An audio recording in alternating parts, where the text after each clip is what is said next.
I will go live. Me and Arlo. He literally just jumped up on my shoulder. He said, I want to go live with Dad. I want to go live with my daddy. I want to go live with my daddy. Y'all tell me if y'all can hear me. I can't even hear myself. I'm deaf as a doornail. You gonna get down because of them headphones, ain't you? He can't stand them. He can't stand them. Absolutely. Y'all let me know if y'all can hear me.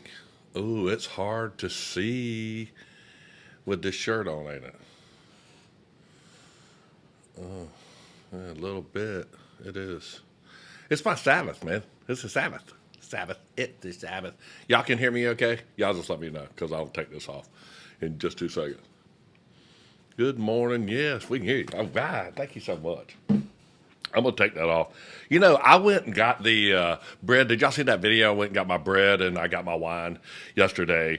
And Gigi, she's already had hers, and I had mine. I put the bread together, and I put a little bit of honey on it. There's Gigi right there. And it's too good. I have a sweet tooth, and this is that Amish butter, is fresh bakery bread, and just a little bit of honey. So good.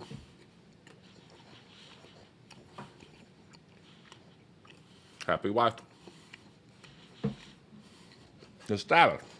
It's a Saturday. It's just us. It's just us.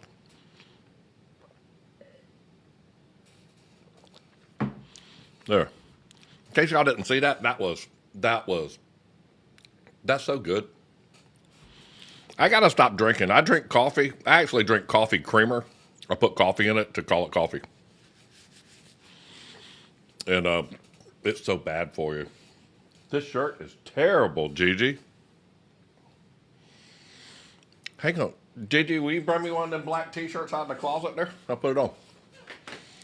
Because I know. I want to read the comments, and I want to just answer y'all's comments today. I'm going to just have it with y'all. I'll get it. Hang on. Can't see nothing with this shirt on.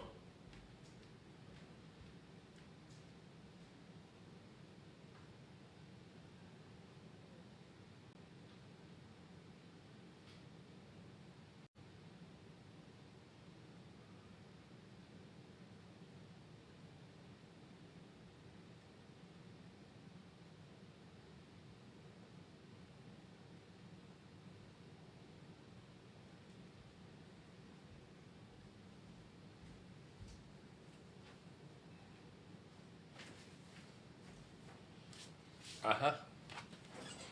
That one. I should have put this thing in the heater first. Now you can read the comments, can't you? Is that better? That's better with the comments. I like that green, though. I love all that linen stuff. I put on my linen, and I'm just going to have to get black linen stuff. I wear linen clothes. It's always good. See, now you can see the comments right there. Perfect. Good morning. Good morning. Yes, it is better, isn't it? I like that. Gosh, dude, the whole we're doing the Sabbath. Y'all were just with me. I got my bread, a little bit of honey, and this Amish butter. We went to the store the other day, me and Arlo, and that's good. That's good. I'm not even going to tell. I'm going to try to be really good because I get in so much trouble on here. Bread, butter, and honey. That's going to be my new thing. And bang. I don't know what kind of crap they give me for doing that. But I'm sure they find some reason to go, you can't do that. I can't do a lot of things. I literally was reading straight out of the Bible, and they limited my live visibility. They cut my visibility off because I was reading. You can go read the first chapter and the first verse of the book of Isaiah, and they'll shut you right down, boy, if you say all the words in it. Because the people that own this program literally talking straight to them.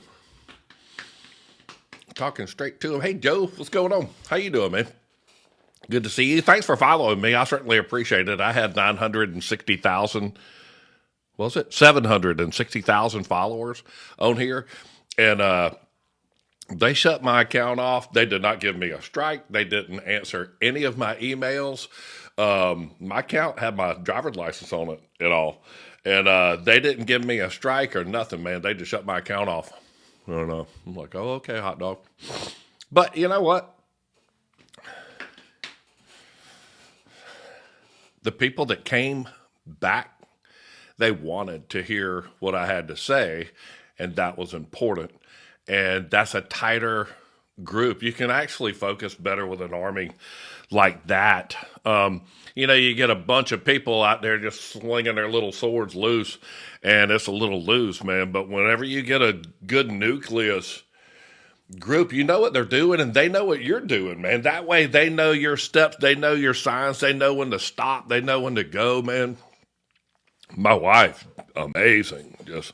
I was like, gosh, out of everything that we lost and did, she knows. Now she's sitting there just quoting things. I was like, man, you got it. And I'm so proud of her.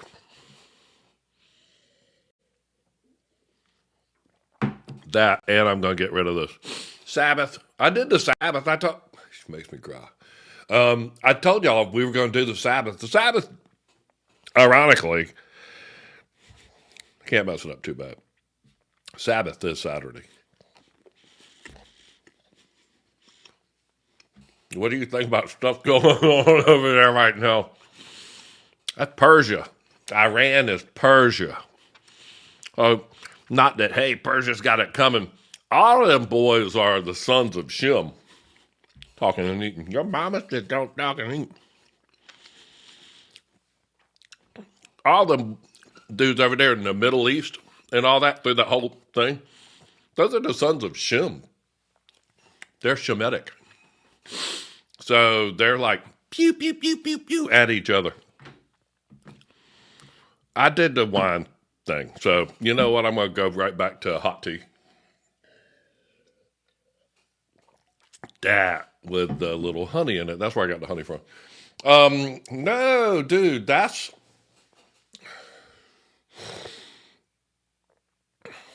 where the final battle is. Y'all do know that's where the final battle is. The city of David, the beloved city, the city of the saints, Revelation chapter 20, and then the fire will come down from heaven, out of heaven above, and destroy all of them. I know, honey is the best. And you know what? I just have been a coffee drinker with Carnation coffee, whatever, hazelnut coffee. And they don't even sell that crap over in Europe, man. They're like going, that will kill you. That is pesticides. And we're over here going, no, man, we make the gallon and a half. Greg drinks that stuff, buy stock in it. So now I denounce it. Denounce it. And I'm drinking hot tea with this much cream in it and honey. And I'm going to tell you something. If you steep it 3 to 5 minutes, like the back of the tea thing says, it's great. It's just as good. Hot tea. My niece was on the cruise with us, and they never had that creamer, and she did the same thing. And I gave her a hot black tea and put just a touch of cream in it and honey, and she was off. I know. I just did. I'm gonna jump over to something else. Too much coffee creamer is killing me, and it makes my joints hurt, makes my hands hurt. And I did it yesterday, and I feel better already. So Melchizedek may be Shem. I think that Melchizedek and Shem lived. Well, Melchizedek was the name of a guy that had no mother and no father and no beginning of days and no end of days. And a priest, in Psalms it says he was a priest in the order of Melchizedek. He was not, he was a shepherd. And I know that I know who Shem's daddy is, so that doesn't make Shem Melchizedek. I think, though, that Noah and Shem lived on the mountain of God, which is Zion, which is where that is. And it says in the book of Jasher that they taught Abraham and that they taught Jacob for like 10 years or so. And, Noah and Abraham's life overlapped by like 60 years. And I think that's where all the lame and the blind went, with the Guyon Springs emanated out and went through the Kidron Valley and filled the Kidron Valley and filled where all the Dead Sea is and all that stuff. I think that's where the lame and the blind went to go get healed. And when David came, they knew, or they had been told or prophesied probably, that he was going to build a wall around all of that and seal it all up, and that he was going to take that away. And that's exactly what he did. So, I think that Zion was the original place where the lame and the blind went to go drink out of the Guyon Springs, which was the garden. I think it was right there, all in that same place, People say, how can that be in the garden? How can that be the garden? Did they not say that at the garden they would put two cherubim guarding the garden? And guy right there in Solomon's temple was these cherubim.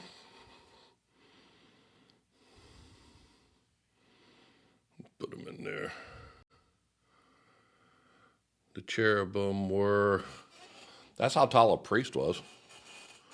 This is inside Solomon's temple.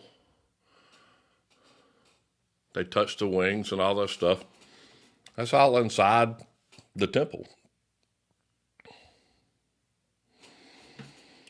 Zion is the place where all believers will return in the last days. It sure is. And it's also, where in Ezekiel it says that the water will flow underneath the threshold of the eastern gate, and it will emanate over the bones. And then it talks about the bones and everything will live. And it goes into the Dead Sea, and the Dead Sea will all live. And all. I mean, the Dead Sea's. That used to be the Guyon River, and the Guyon River started at Zion, and then it went through the Kidron Valley and down in through the Dead Sea and around through, and it very well could have went around Ethiopia. There were no women in heaven. There's no women in heaven currently. I don't think anybody. It says all the tribes of earth shall mourn, and then it says the sea shall give up its dead, and the earth will give up its dead. This is all in Revelation 20. So I think everybody that's dead is dead. It says nobody's seen the face of God. And Jesus said that. So, and at Revelation 20, it says that, and all the tribes of earth will mourn, all of them, everybody, every one of them.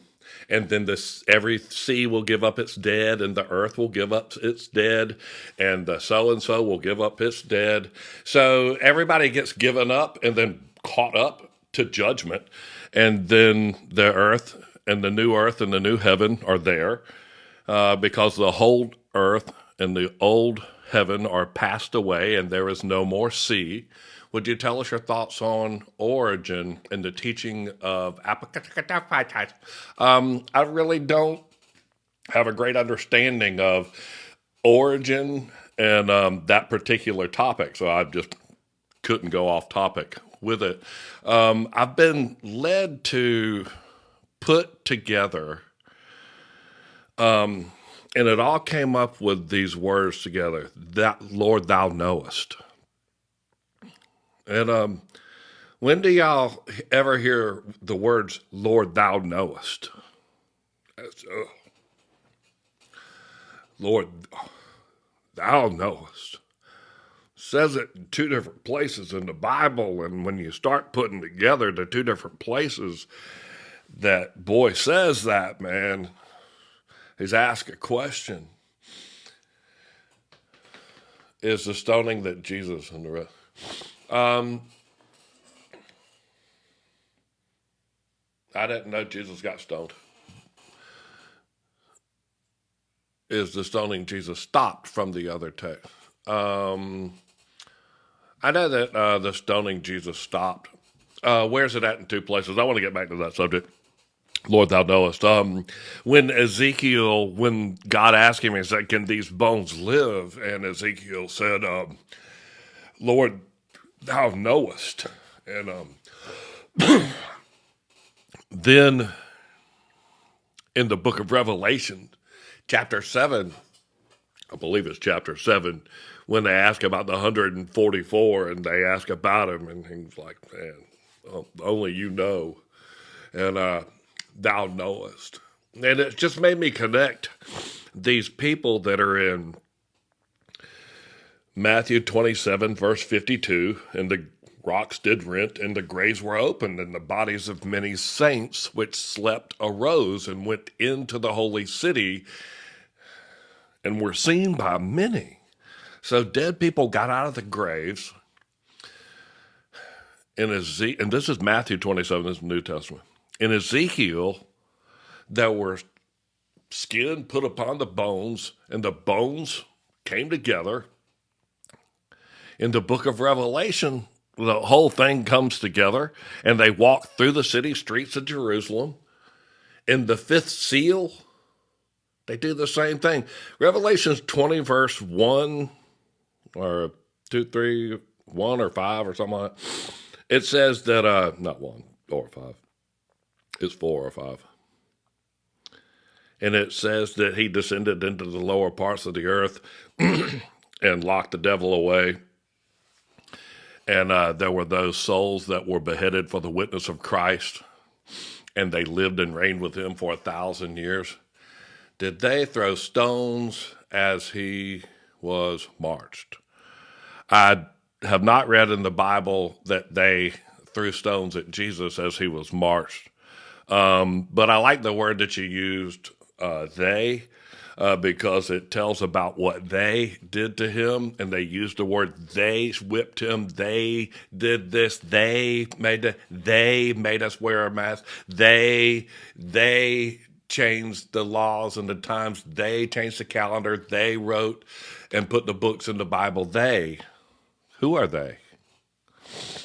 They made us wear a mask. They said it would cure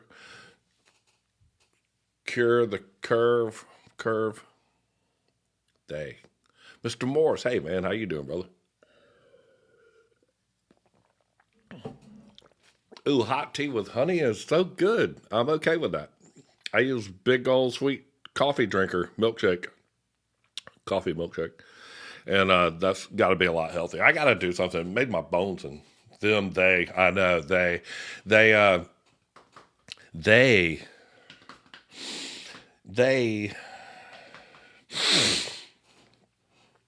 when people use their pronouns as they, them, I'm like going, you got multiple people? Joshua, superfan Joshua. All right, man. You know Joshua, is it Joshua and Jesus? They're the exact same name, right? Joshua and Jesus. Does Jesus and the saints' resurrection mark the beginning of the 1,000-year reign with Christ? No, at resurrection, when Jesus let the saints out of the grave at the resurrection, and they walked through the city streets of Jerusalem and were seen by many, and Revelations chapter 20, verse 4 or 5 says that they lived and reigned with him for 1,000 years. So it doesn't trigger this millennial reign. They lived and reigned with him for 1,000 years. Jesus never left anywhere. And hey, I'm coming back for 1,000-year period to hang out with you guys. That's not what it says. It says they lived and reigned with him. So yeah, it did trigger that. What do you know about Talmudic Jews? The Talmud is almost like the Babylonian. There's two different of them, and they say some pretty cryptic stuff too, but they don't practice any of it. They still practice the Babylonian calendar. We all do. We all use a calendar that's lunar driven, and it's driven by the moon. Completely crazy. It doesn't work. The Babylonian calendar is 354 days. You know that. So it's a Jewish calendar, the Hebrew calendar. And it's 354 days. The book of Jubilees, chapter 6, tells you that they will err by 10 days. And they just going out there judging by the moon. And it says that if you're out there in the darkness, there is no light in you, and there is no light in you. So you're out there looking at the moon and all that stuff. Where do you think we are in Revelation? Snapped all the way through that fifth and sixth seal, and we are approaching the 7,000th year and the snapping of the seventh seal, and that's when all the big time explosions. The trumpets and the bowls are the announcement of the seals, and the bowls are the wrath that is within that seal. A lot of people go, oh, the Euphrates hasn't been stopped up. It says, go make way for them so that it can be stopped up. And just know that the Euphrates River has 4 dams installed into the feeder river so that they can dry up the Euphrates literally, bang. Just go research that. All of those things have been blown and what have you. So we're on the seventh seal coming up.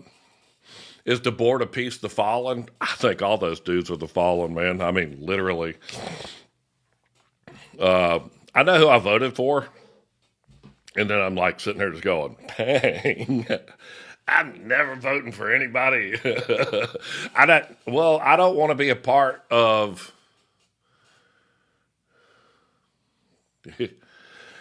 that ain't what I'm here to do, man. I'm not here to say, you're the man or you're the man. I'm here to say, God is what we should be focusing on.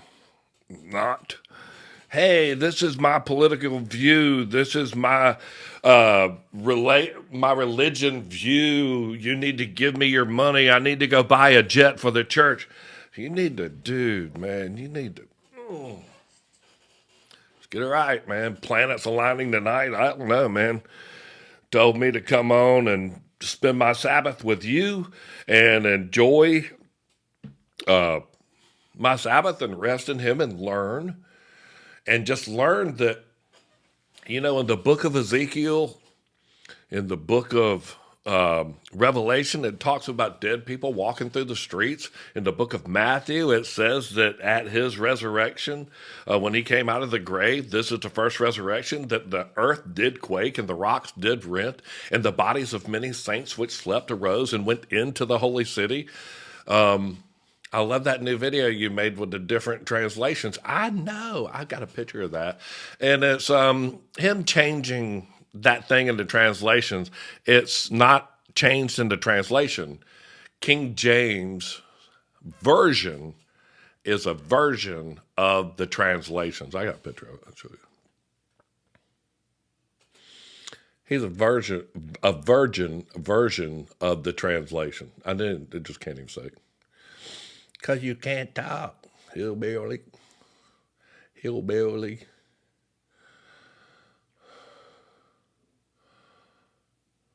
I think it's right there. Right there. Yeah, look at this, man. And he took up a parallel. This is Balaam, man. This is the guy that went to go curse Israel right here. I'm going to put my head over the King James Version. And this is Balaam. This is where he went to go curse Israel.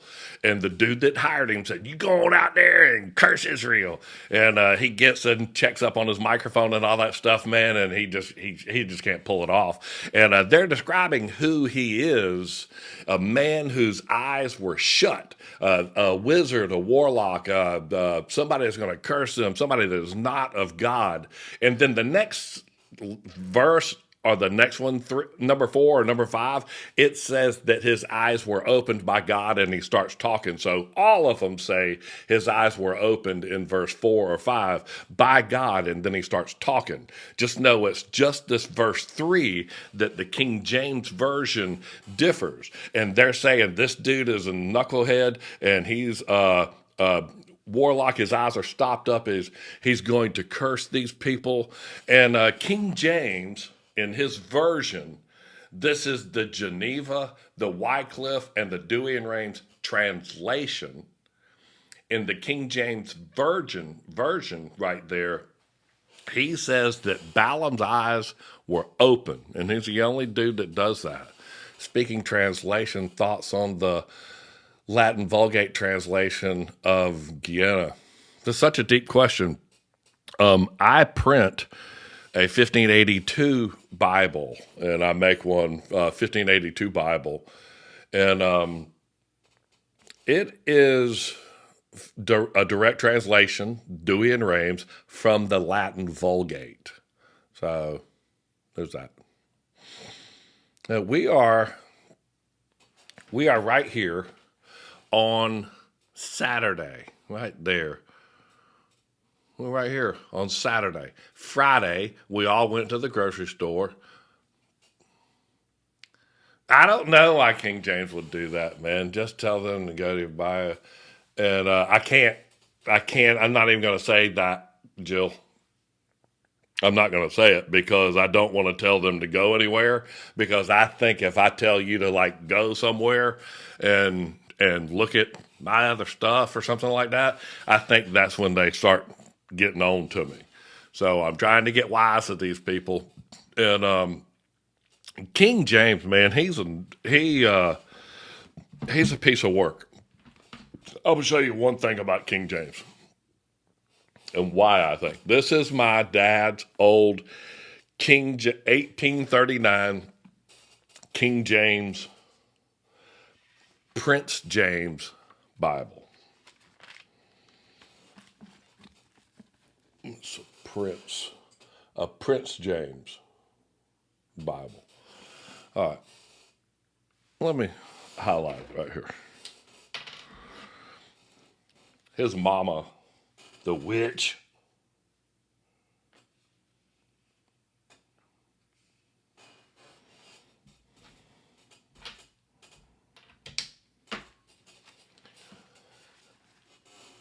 Do you see it where it says that Queen Elizabeth is the Occidental Star?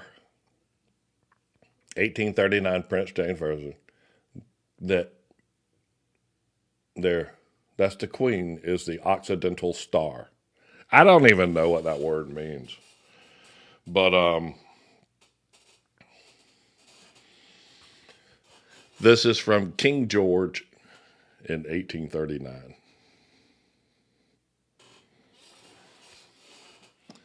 I know. Go look at it. So why would he change something? Because his mama is the Occidental Star, or whoever she is, and it's on our Zion setting into our Zion. Screenshot that and then reverse the image. You'll be able to read it. But that's what it says, dude. I got me. Mr. Boyce. If your father passed, it was a Bible that was given to me by my father. I scratched his name off of it. And the version of the Bible is an 1839 version. It just tells you that's what type of version of this Bible it is. And it's a Prince James version, but it was printed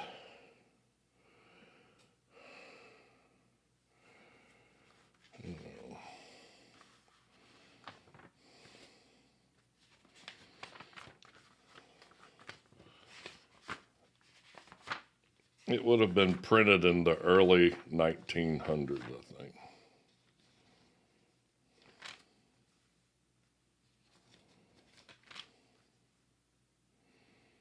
Yeah, it says it was printed in Glasgow, printed in Great Britain.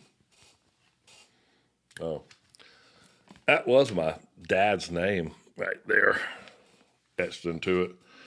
But it's no. Daddy gave me that. Daddy gave me that Bible, and I don't know where his got it from. That is pretty cool. But it has also, that Bible has a listing of the New Testament Apocrypha and the Old Testament Apocrypha. That's pretty cool. If my Bible, this one, I took the maps, and as a matter of fact, if you own one, you can see I took a picture of these maps right out of the Bible, right out of this Bible, and you can see that in the corner. But I took all of these ancient maps, and I just want to show you. That's another rabbit hole. Let me show you where it says New Testament Apocrypha. Y'all bear with me.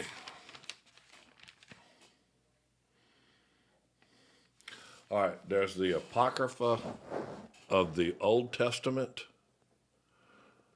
All right, that's the Apocrypha of the Old Testament.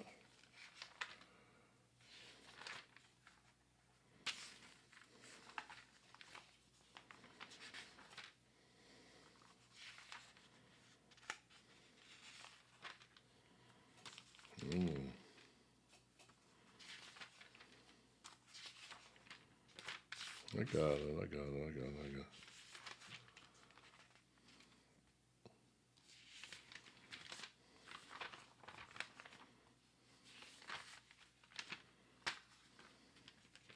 Apocrypha of the Old Testament, the New Testament, the New Testament Apocrypha.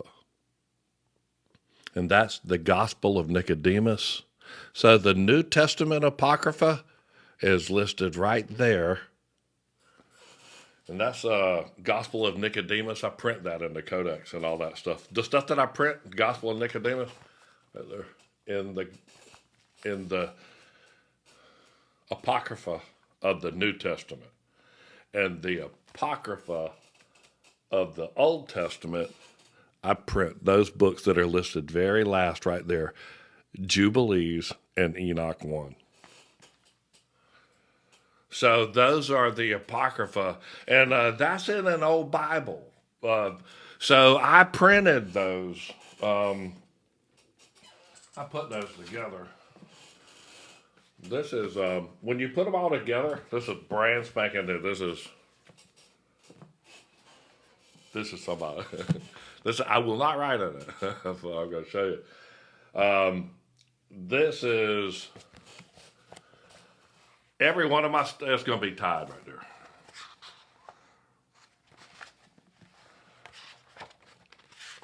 And it tells you what's in this book. And I signed it. It is the Book of Jubilees, the Book of Enoch 1, the Book of Jasher, the Book of Gad, and the Gospel of Nicodemus. So it has all of those. It also, that's pretty cool. See that? See where it's tied right there? It's bound, glued, tied, thrown into a piece of leather. Take that, put the little hasp on top of it, and take whatever your pin and hook it right there. And if you're just like walking home from school and somebody goes, whang! And they're gonna catch the Holy Ghost with that one, boy. They're gonna make like the Holy Ghost.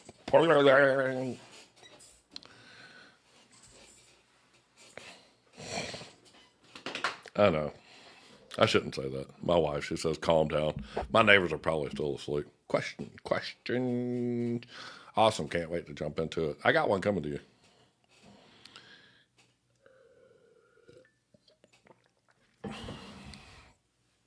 Arkansas GG, I got a book coming to you too. Yours is sitting right there.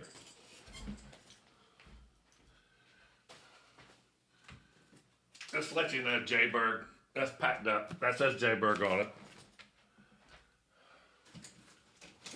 This one is Arkansas GG's. It's in the box, put together, and I think that one was Mr. Morse. And then, yeah, that's Arkansas GG's. That's that lab thing. That's yours. I gave this away 1,000,000 years ago, and I put them in a box. And me and AJ, he got sickness into this week, and he couldn't mail it out.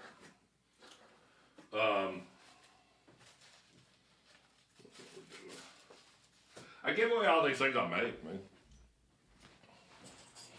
I do. I don't know. I like making things out of leather.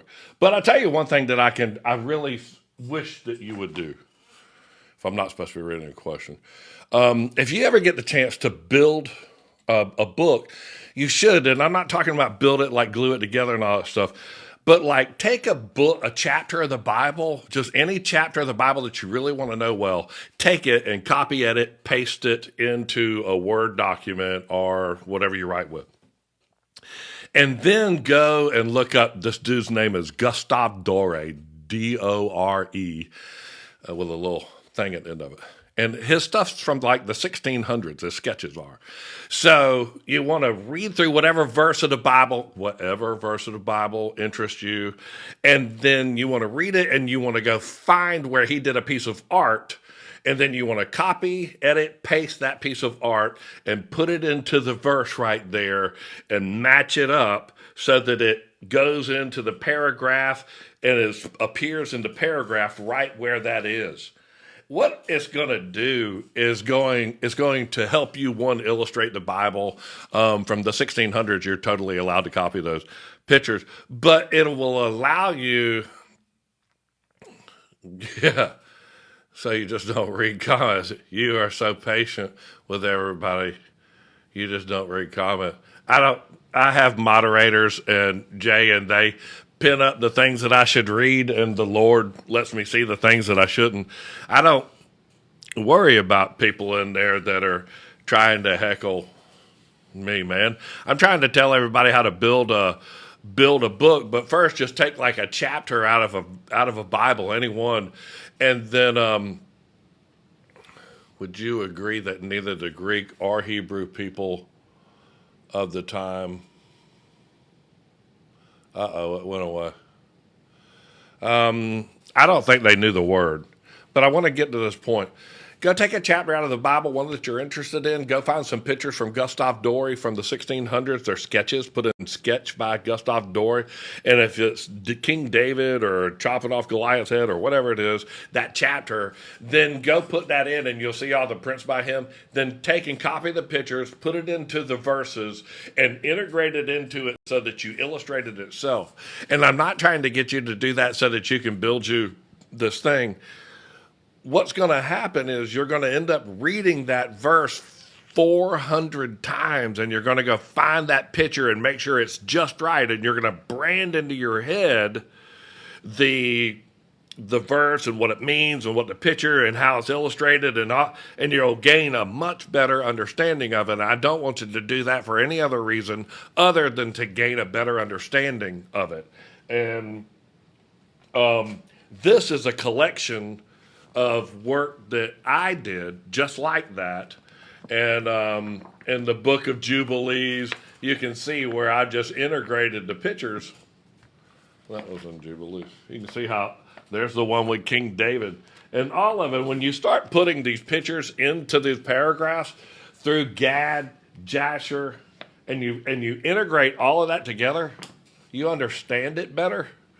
And that's really what I want you to do, man. If you're smart, when you get done, you click print, then you put some glue on the edge of it, you bind it together, and you call it your first book.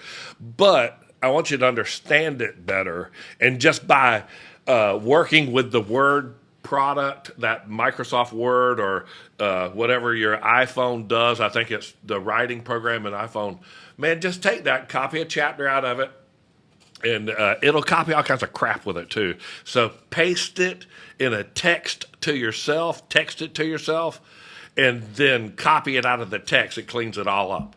And then put that into Microsoft Word or your writing program, and then read it and find the picture that you want to make a picture of that piece. And then go find that from Gustave Dore and put that chapter together and spend the day doing that, man. Spend your Sabbath resting and learning. You'll be just learning so much. You'll learn it. You'll read it. You'll go, what chapter and what do I want to know? And it'll just start welding in your head. And you've said it 3 times already. And then you'll do it today and or whenever you do it. And you'll just know that paragraph and each one of those paragraphs. And then whenever you hear something else, like in the book of Revelation or something else, you'll go, oh, man, that's when that guy says, surely thou knowest, Lord. And that's what got me started today was surely thou knowest. When that gets said in the Bible in 2 places. And yeah, I'm not allowed to. I'm not even going to try to say things like that, Mr. Morris. I certainly appreciate it. There's some reason I'm trying to alleviate them from shutting me down, and I could be saying things like that. But surely thou knowest, man, is what got me started last night. And it's talking about a group of people in both instances, man. But also in the same books and in the same words, not only are they talking about can somebody identify this group of people, or can the bones live in Ezekiel, or who are the 144,000 in the book of Revelation, but in both Ezekiel 37 and Revelation chapter 7, it talks about the angels holding back the winds. And then the winds came from the angels and breathed life into them. And it tells Ezekiel to go talk to the winds. And then in the final days in Revelation chapter 7, it talks about hold back the winds. Ooh, it's all coming together, dude. It's all coming together. And it's just that those people that were marked and sealed to hold back the winds until his angels are marked and sealed. And I mean, it could be that's what's happening right now, that we're getting marked and sealed, that we're understanding something better, that we're starting to know that we're starting to understand that that's the seal.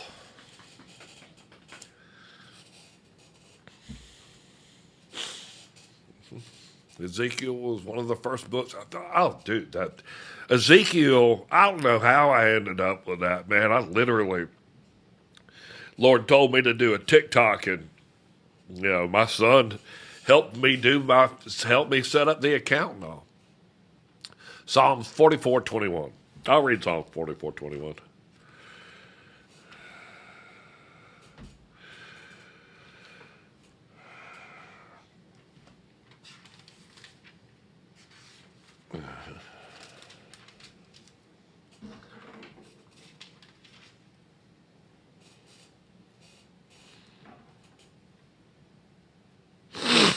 Shall not God search this out?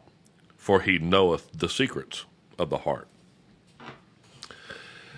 When people call one verse out, and Megan, I know that you know the context of that entirety of that verse, but for me to just say that one verse, a lot of verses by David are taken out of context simply by just reading the one verse. And you've got me reading verse 21. Let me just jump up to 19. Though thou hast sore broken us into the place of dragons and covered us with the shadows of death, if we have forgotten the name of our God, or stretched out our hands to strange God, shall not God search this out? For he knoweth the secrets of the heart. So does that set a different context to it right there? That we have sore broken us into the place of dragons and covered us with the shadows of death. If we have forgotten the name of our God, or stretched out our hands to strange gods, shall not God search this out? For he knoweth the secrets of the heart. And in fact, David and Solomon did reach out to strange gods, and they were in the place of dragons. No, I don't know. I always like to read this, but as soon as you say Psalms, just know the Psalms.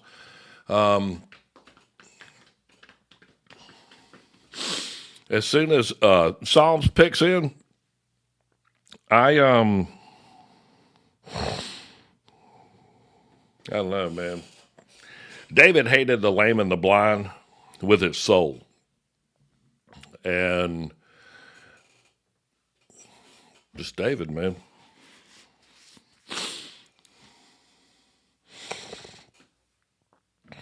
I think the lame and the blind always went to Mount Zion and refreshed themselves in the Gihon, and the Gihon Springs was, the spring and the river of the Gihon that flowed out of the eastern wall. Wasn't David into witchcraft? If you read the Kabbalah and the Talmud and all, he talked a bunch of 70 names and what have you, but I would rather just keep it all to the book that we're all having our hand and that we all can I think the Masons set David up. The Masons definitely set David up. The Masons of Tyre, which was the king of Tyre, which is said to have walked in the garden of God, which is Eden. And he boasted that he was God and that he sat on the throne of God. This is the king of Tyre, literally lived on the coast, and he helped Solomon build the palace. He also built the palace and the temple, but he also built the palace for David on top of Mount Zion. So he definitely sat in Mount Zion. Hello, with all the talk about it, AI nowadays, ask ChatGPT biblically where we're at. And it said Revelation 6:19. I'm sorry, Michael, that we're now supposed to just understand chat and believe it. And when I was telling people about building that Bible and making a Bible and building that, you should, because I catch Chat GPT literally making up verses and creating it makes up crap. And if you didn't know, if you weren't somebody that put the Bible together and assembled them like what I do right back there, you wouldn't know. You would go, oh, ooh, that does sound like where we're at or whatever. And man, this thing's slick. And I'm like going, I'm slick enough to go, dude, man, you just made that crap up. Oh, you're right. And, I did ticks and hundreds of thousands of people liked it and it was a big deal and all that stuff. And then now it's like, hey, man, where are we at with, chat said we're in chapter 6. The only thing I like about Chat GPT and the AI movement is that I do believe that it's spiritually led by an evil force. And I think it's just smart enough to be able to regurgitate everything that you ask it to. And when it starts putting spices in, it doesn't know enough not to reach into some cabinets. And I get some really weird things that it says, and I'll go, oh, crap. You're an idiot. Dude, they're not editing you well, are they? You wouldn't have said that. Like in the movie The House of David, that whole series, the evil demons that were helping do the directing and the screenshots and all that stuff, they have some leakers. They're leaking some stuff like where some of the people came from and who their parents were and all. I'm like, oh, you shouldn't have said her name. Now I'm going to go research that. Sure it is. Oh, that's in the Babylonian Talmud. Now that's not in the Bible. So that gives you total plausible deniability about David being a Moabite in the book of Leviticus, saying a Moabite should never enter the temple. What version of the Bible would you recommend? Well, let me show you.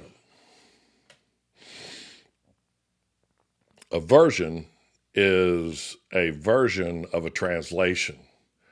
And in this TikTok I did right here, let's see. These are 3 translations from the direct scriptures, and they all say that his eyes were stopped up, and shut up. And then this is the King James version, and King James says that his eyes were opened. So just know that when it's a version of something, they can just say whatever they thought that it was. That's their version of that's my version. That's what I'm saying. I'm sticking to it. And that guy was just, I don't know. Which one's the best? I think having these is great. I think knowing these is when you can see something changed. And that's what I was telling y'all about. Pick your favorite chapter of the Bible and then go illustrate it with pictures and sketches. And if you ever want to use them safely, sketches from like the 1600s or something, and illustrate that chapter of the Bible so you know it. And then when you hear somebody say something about it, or a fraction of it, you'll know it so well that you'll relate the two, like I just did on the Surely Thou Knowest. And I love the Oxford. I do. I like Oxford too. And Oxford is where Wycliffe was. Wycliffe was one of those instructors. And then Oxford became a great law school. And notice that they were first translating the Bible is what was the law, and then they became a law school. I find that ironic. What are your thoughts on the cipher?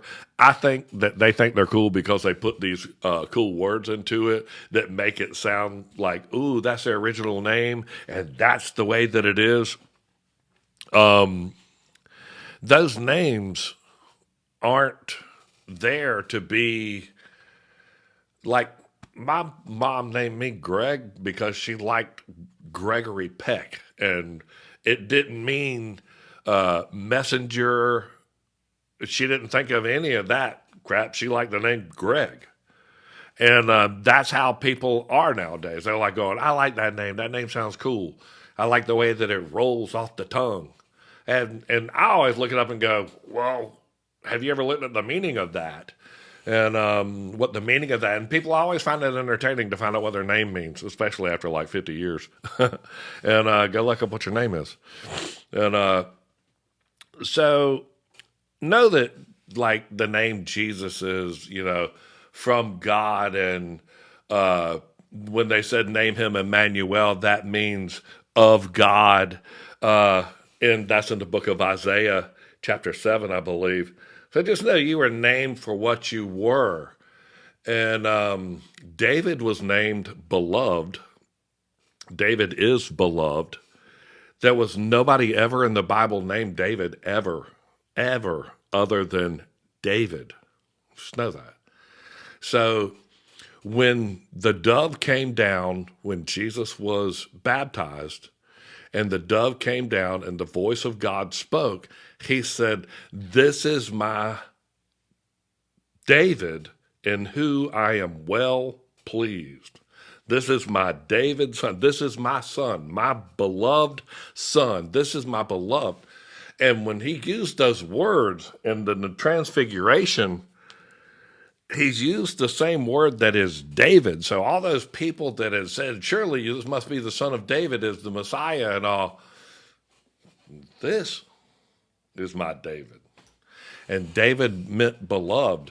And they had been misdirected by that same guy. The deception is not yet for the come of the real David. That is so right. Surely it will be. And just as Judas, Satan walks around and he walks into people whenever he wants to walk into people. He was at the Last Supper hanging out in the middle of the room. Nobody even saw him. Jesus saw him, looked at Judas and said, go into him and do what you must do and do it quickly. So the devil walking to and fro through the earth, that's what he does. Anytime you see to and fro, that's boy. So he's walking to and fro. He's at the Last Supper. He's in the middle of pacing between them going, dang, I'll get him. And Jesus told him, he said, go into him and do what you must do quickly. So, the devil goes into the human body of Judas. They betray Jesus Christ. Then he goes out there and hangs himself on a tree. Ha, ha, ha, diggity dog. And you hang on a tree, you're the Antichrist, dude. You're trying to hang on a tree. You traded your thing for 30 pieces of silver. You didn't trade him. Then you tried to give it back, and you found out you couldn't give it back. And then Jesus died right after that, and somehow y'all were both down there in the middle of that thing, and you got chained away. You remember that? He said you stayed on here for 1,000 years, and you must be released for a little season. That's what I said. You know what? I just watched the numbers. I just like, oh, you're crazy. You're crazy. Can you tell David never to the pit? David had the hinds feet of a deer. I goeth down into the pit. He said, oh, look, I got my live visibility restricted for some audiences. For 10 minutes. Wow.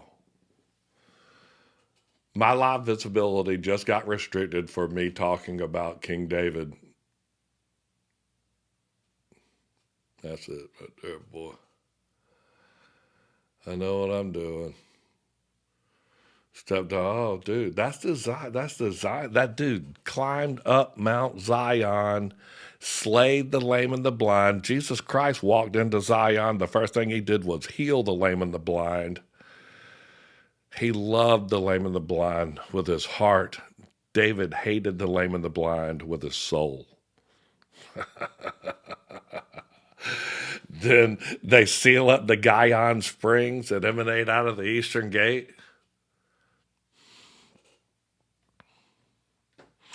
That was the water that healed, and they put it into the pool of shalom. Oh man, you're tired of this world. Yeah, they took the Gihon Springs, shut it off, put it into Hezekiah's tunnel, went down to the end of the city, and it floated into the pool of Shalom, and everybody went there to get healed. And that's where Jesus healed the man that was lame. They were all trying to get to the Gihon, man, to get to the healing waters. That's where Melchizedek used to heal people. That's where Abraham went to go take his son to get sacrificed on the altar of God, which is where David found that when he numbered Israel.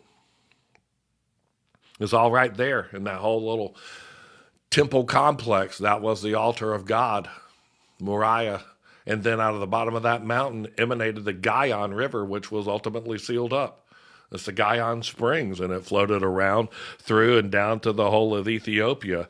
And whenever the king of Tyre helped David build the palace on top of Mount Zion, the king of Tyre goes back and says, surely you have been in the garden of God. You have been in Eden. You sat on the throne of God. You said that you were God. And you weren't. They're not going to like me having that printed up there, man. They're not going to like having, these are the two, they're not two cherubim inside Solomon's temple. Right over the Gihon, where the Gihon was, is right inside the Well of the Souls. The Well of the Souls is the source of the Gihon Springs, and inside of there's two cherubim guarding the gate of what they call paradise. The Ark of the Covenant was right over it.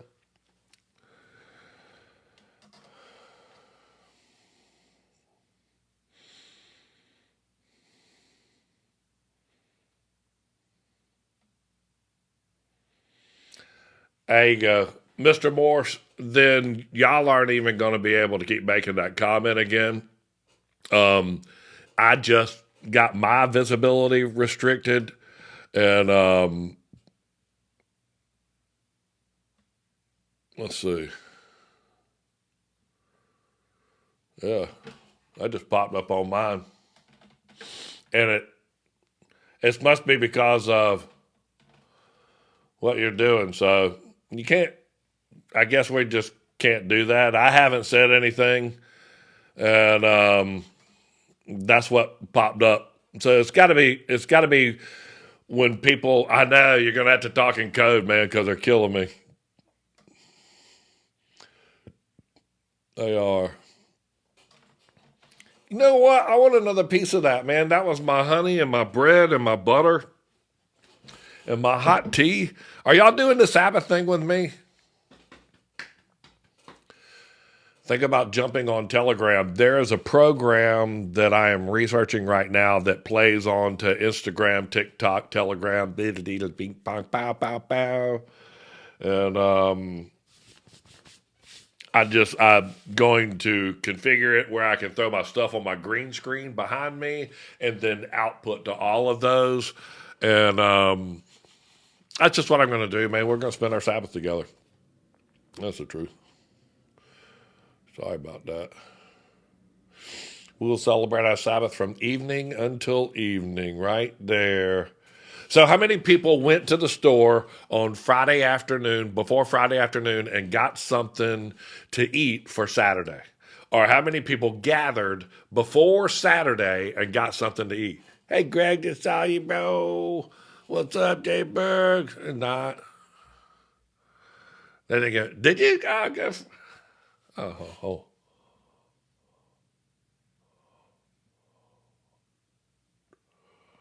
I had to put my little piece of puzzle on there. Good, good, good. I gathered last week. Okay, cool. That's all good. And you know what my daughter does? She buys a box wine, and it's like $12 for a box, and then she only uses a little bit. I was like, "Oh, you're so smart," because I only drink a little bit of my wine, and and then it goes bad. That box wine stays good forever because it reseals each time. It's such a good idea. I got my whole family doing it, man. And I walked in, I gave Gigi her a little piece of bread and honey and all that stuff. But we gathered all that stuff. And these are some of the things that sort of verify what I'm talking about. Can you say where the name Yahushua is from? I know the Yahuwah is part of the name that should be forgotten. It means that. And Yashu or something like that. And that's the beginning of that. Yahuwah is a derivative of, it's a, what do they call it when they take the beginning of each word and they put it together and make a word out of it? Well, it says that. Joshua is the name Jesus. Is there anybody that denies that on here? Joshua is the name Jesus.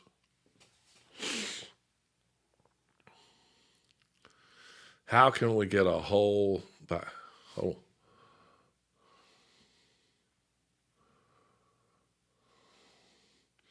How can we as a whole get back? We can easily. You can just literally make a commitment like, I just quit drinking coffee and now I'm drinking hot tea. That like that. Do y'all agree, Joshua? Joshua is Jesus. Okay. You know, whenever you start a 364-day calendar, it has to start when the sun goes down. That's when you start keeping time. So there, if we started on day 0, which is the 4th day, which is when the sun was created, and the sun went down on the first day, at the end of that, that would have been day 0, the day of creation, and would have started, the first day would have started in the evening right there. So the beginning of the first day would have been the end of day 0 and that beginning. So 364 of these, add that 0 to it, is 365. Here's the trick, though, is that Joshua is Jesus. And the book of Joshua is a dude named Jesus, if you want to call him that led the people out of Canaan or into the promised land. And right in the middle of having a battle, he stopped the sun from moving. So there. So Jesus, Joshua, stopped the sun from moving. No, Yahweh is a word that is created because YHWH is the word. It's a breath. YH is, and WH is, but we have to say it. We can't just take a breath and go da da da da da da. And that's his name, the breath. But we, being people, we have to know what color God's hair is. We have to put him in a box. We have to know his name. We have to say it. And you can't. It's a breath. You can't say it. But for those of us that have to say the name of God, it's...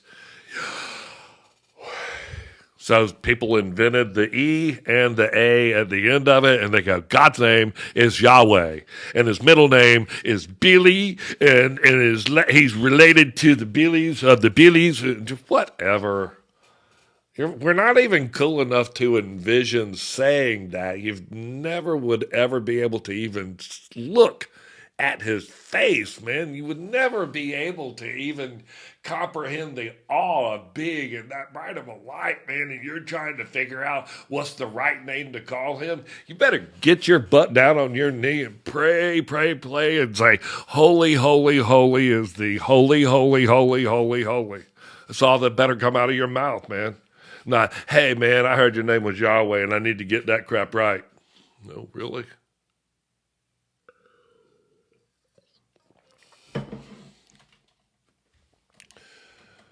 Yep.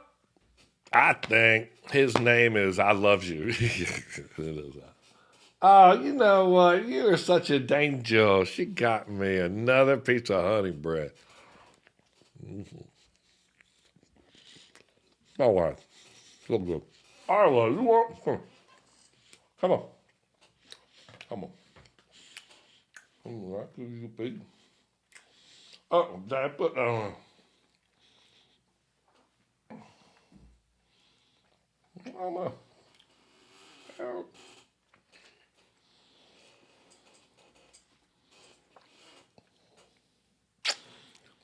I got hit. I got hit in the house of David, son of Saul. Said, he feared him so much they didn't speak his name. Yeah, you don't. You don't. You don't. That's why I don't.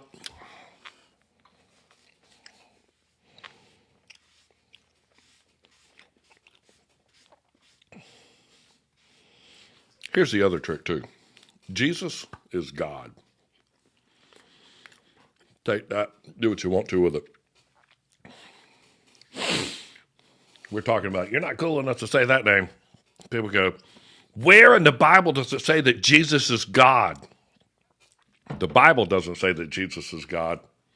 Jesus said that he was God. And if you're really cool, you'll know exactly where he said it.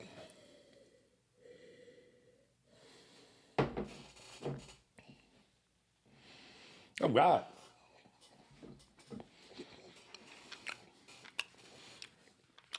Go ahead and tell the people. Jesus Christ told the devil, he said, thou shalt not tempt the Lord thy God. So, you know, he told the priest, I am, and he told them, bro, was talking to the devil. He didn't mince words with him at all. He didn't need to mince words with the devil.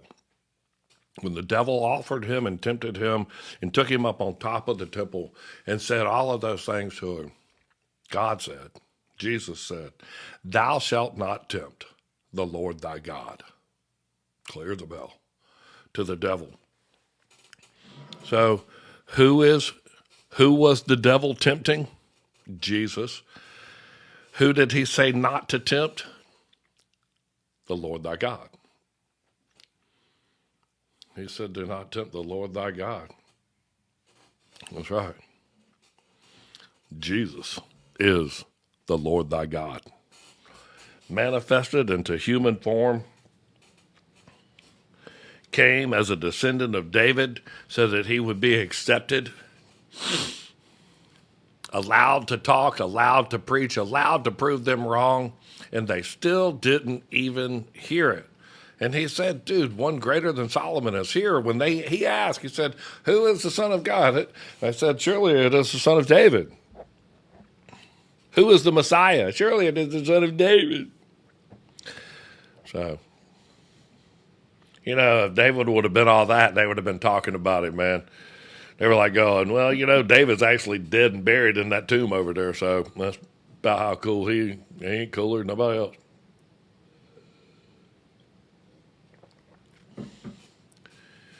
Matthew 4:7. Is that it? I thank you for the people that are helping me out.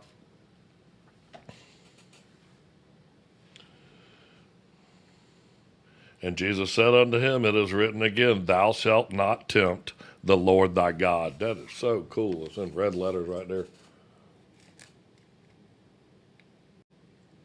God, man. Dude brought Lazarus back from the dead after 4 days, man. 4 days was when the devil had you. The devil got you. When you started to stink, that's when the devil had you. That's why he waited 4 days. He didn't want somebody to say, no. They didn't want him mistaking for, hey, he'll come back in 3 days. In 2 days, he was just blacked out. He saved him on the first day. None of that works, man.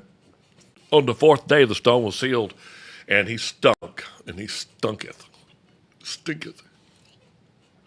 And Jesus was just a day's walk away from there. And so he walked over there on the fourth day, and he told the boys, he goes, hey, watch this. Boom.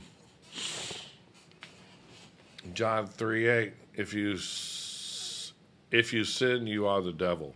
What? John 3:8. Pin that comment so I can see it. John 3:8 or whatever this is. If you sin, you are the devil. No, I'm not the devil. The wind bloweth where it listeth, and thou hearest the sound thereof, but canst not tell whence it come from or whither it goeth. So it is everyone that is born of the Spirit. 1 John 3:8. 1 John. Let me read it.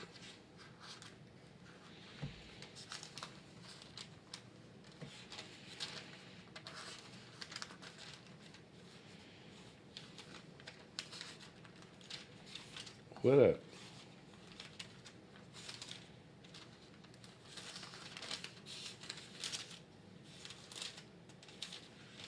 You know what? My wife's father will go right to it.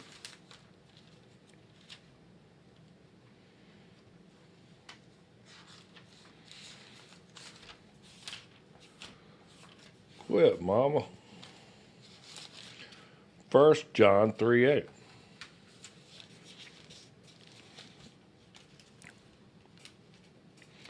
He that committeth sin is of the devil, for the devil sinneth from the beginning. But this purpose the Son of God was manifested, that he might destroy the works of the devil. Love it. So it does very clearly say, he that committeth sin is of the devil. Bam. And if you sin, you are the devil. That's not what it says. It says, he that committeth sin is of the devil, not are the devil. You're of the devil. So we got to read that directly right. And for he that committeth sin is of the devil, and not you are the devil. But I'm going to just go up like a couple of verses and then read through it. Whosoever committeth sin transgresseth also the law, for the sin is the transgression of the law. And ye know that he was manifested to take away our sins, and in him is no sin. Whosoever abideth in him sinneth not, and whosoever sinneth hath not seen him, neither known him. Little children, let no man deceive you. He that doeth righteousness is righteous, even as he is righteous. And he that committeth sin is of the devil, for the devil sinneth from the beginning. For this purpose the Son of God was manifested, that he might destroy the works of the devil. Whosoever is born of God do not commit sin, for his seed remaineth in him, and he cannot sin, because he is born of God. No! So I always like to read, about 4 or 5 up and about 4 or 5 through it. And, it starts off the beginning of chapter 3 right there. It says, we are God's children. So, it says, hey, if you sin, you are the devil. And it's not. And that's what we do. That's what we do as people. We hear that and we sort of make the words what we wanted to hear, and then we regurgitate that out. And it says, he that sinneth is of the devil. And I used to be a roofer, so I cuss a lot. And, the devil is got his hand in the puppet thing. Whenever you're doing something wrong, the devil is the hand that's inside the puppet. And he's the one that's helping you do and say all that stuff. And if you are of God, then God is the spirit that is inside of that puppet and making that puppet move. It's just whenever you look at a puppet being moved by God, you're like going, do you see hands or strings in that. That thing is just talking by itself, man. It ain't got a battery charger. It's not an Android. It's not a cord. It's not a drone. It's not anything. It doesn't have a hard drive, any of that crap. Uh-uh. No, man, there's not crap in that puppet, dude. It's just a skin bag over there named Greg, and it's running, and nobody charged his fat butt last night, man. It's like you would think a battery or phone that runs off of that battery that runs it that hard would die. That battery would die on them about every 24, 22 and a half hours. That's how long your battery lasts. But you're of God. You don't have a battery charger? Awesome. Go to 1 John 4:8. Since I'm there, thank you. Thank you for being collective. Ooh, test all the teachings is what it says at the beginning of it. So here we go. 4:8. He that loveth not knoweth not God, for God is love. I love it. I'll leave it there. Beloved, let us love one another, for love is of God, and everyone that loveth is born of God, and knoweth God. He that loveth and not knoweth not God, for God is love. In this was manifested the love of God towards us, because that God sent his only begotten Son into the world that we might live through him. Go to 1 John 4:8. I did it. I read it. That was 1 John 4:8. How would you describe sin as falling short of the Ten Commandments? Which 10 Commandments? The ones from the the Catholics after they rewrote the 10 Commandments and renumbered them? Or which 10 Commandments are you talking about? Sin is falling short of. Sin is committed, like when you commit it is when you start thinking about it. You committed adultery as soon as you thought about it. Transgression of the law. But, it says we have all these laws out there, and the Pharisees asked Jesus, what is the great law? And he said that you should love your Father in heaven above with all your heart and all your soul and all your mind. All your heart, all your soul, and all your mind. And the second commandment is like unto it, that you should love your neighbor as yourself. And I find that loving my neighbor as myself and loving God, if you just focus on that and do that, that's cool, man. And you should always do that. And upon those two commandments hang all the law and all the prophets. So that's exactly how all the laws and all the prophets are contained by those two commandments, that you love God and you love your neighbor, and you treat them like you would treat yourself. And that's what you can that's how you can teach your kids, man. You can't teach your kids how to be a sword of the word of the Lord, like the trumpet, and know the scriptures and know that. You can't teach a kid that crap, man. I mean, hell, I'm 61 years old. You can teach a kid how to hug this thing and how to love it. And that's what we have to do. We have to walk away from here knowing, what can I teach my kids? What can I teach my kids from this that I learned today? The only thing that I can teach a small kid, a 3-year-old, is to hug something. Yeah. Okay, that's going to be the hardest daggone thing you've ever did, man. Teaching your kids to see the enemy, to see what and to love it, and to love your neighbor as yourself, and to actually pull that trick off when it's coming over the hill to wipe you out, and it's just your neighbor.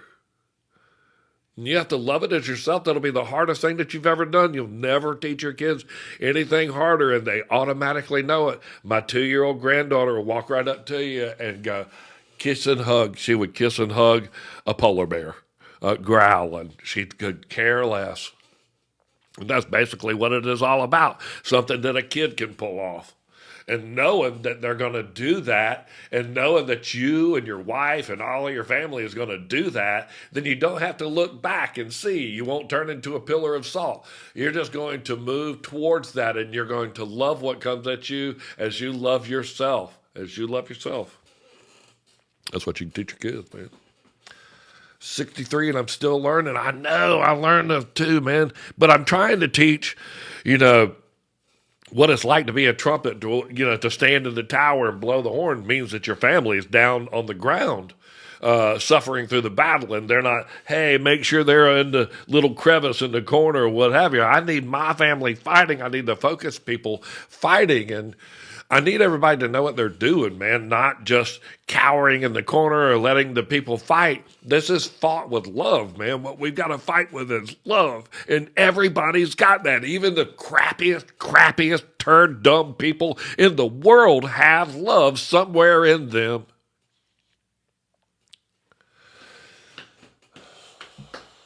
Calm down, Greg. We're attacking Persia.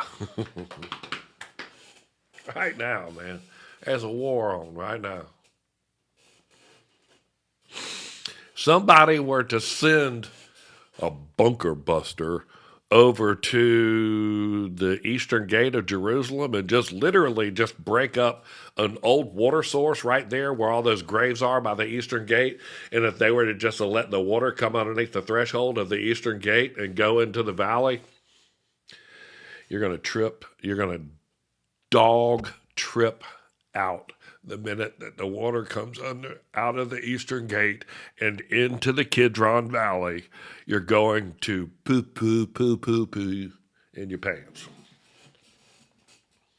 That's what's going to happen.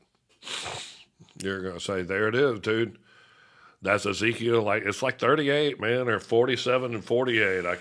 It's 47 and 48 is what it is. You're just going to say, daggum, man, that's as if, read that in Ezekiel.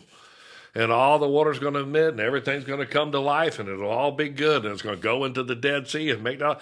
You ever wondered why the Dead Sea's 1,800 feet? It's the height of the Empire State Building below the level of the sea. Okay?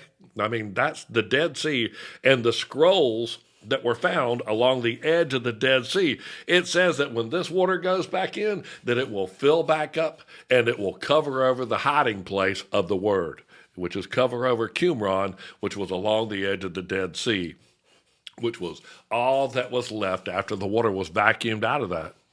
And that river, if you filled the Dead Sea up to sea level, then you would see that it would run all the way down into Africa and around Ethiopia and right back up again. But don't tell me.